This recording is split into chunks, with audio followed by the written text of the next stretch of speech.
I could sing the whole day long, it's not enough. Hey fam, what's up, what's up, what's up? This is Robert Anton here, robertanton.com. I just wanted to follow up a little bit on my video asking, can you eat too healthy? And naturally, there was a reason why I asked that, because in the book that I was reading by Natalia Rose, there's a section where they talk about going too fast or trying to become 100% raw too fast. And the reason why I believe that you can eat too healthy, especially quickly when you're used to a diet of, the regular American or regular diet of junk, if you start eating too healthy too quickly, it says that you have a chance of having some problems. Your skin could break out, because you're expelling so much of the toxins at once that you really start getting sick, And this is the reason why I asked if you guys had any idea if you could eat too healthy. Even like they talk about when you take a juice fast or something like that, that you need to be doing either enemas or colonics or something like that, because their system is probably not strong enough to expel all the matter that you need to expel. And if it doesn't expel, it can stick there and start to cause problems.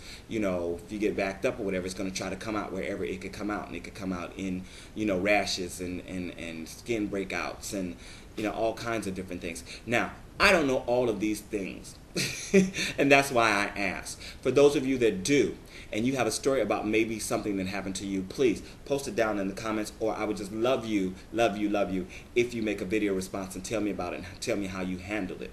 One thing that happened to me actually is I had gotten some tests done not long after I started, maybe 2 weeks after I started my raw food detox diet. And I had developed something called hyperkalemia.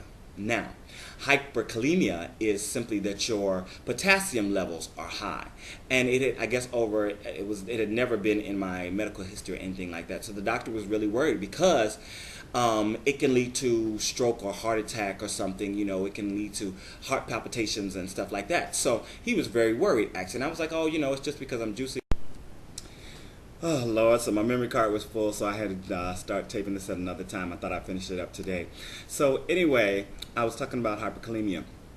So the doctor was really worried about it, and he was asking me all kinds of questions about this new diet that I was doing and all that, And so he was like, let me have you come back in a week, maybe you should stop juicing. And I was like, no, I've been juicing for like 6 years. I mean, it's not that, but maybe it's some of the different things I've been doing, because I've been eating a lot of salad. I've been doing a lot of green juicing and all that. And he's like, oh, well, that's probably what it is.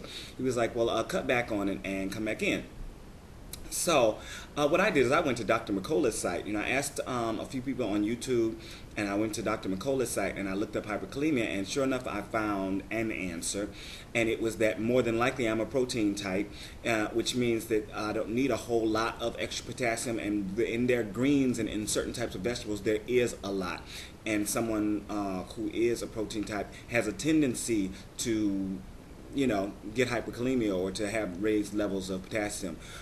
So it recommended different things and different greens that I would use instead of others, like spinach instead of kale, and maybe broccoli instead of, I don't know, I forget at the moment, but anyway, all those things. So when I went back to the doctor about 3 weeks later, my levels were fine and everything. I was like, oh, well, what did you do? When I explained to him what happened and what I had read and all that, and he was just like, yeah, be careful because blah, blah, this, that, and the other, all that good stuff. So all that I'm saying in saying this is maybe you can eat too healthy for your type or on certain things. So you need to have a professional, a doctor or a registered nurse helping you, even with something, any kind of diet.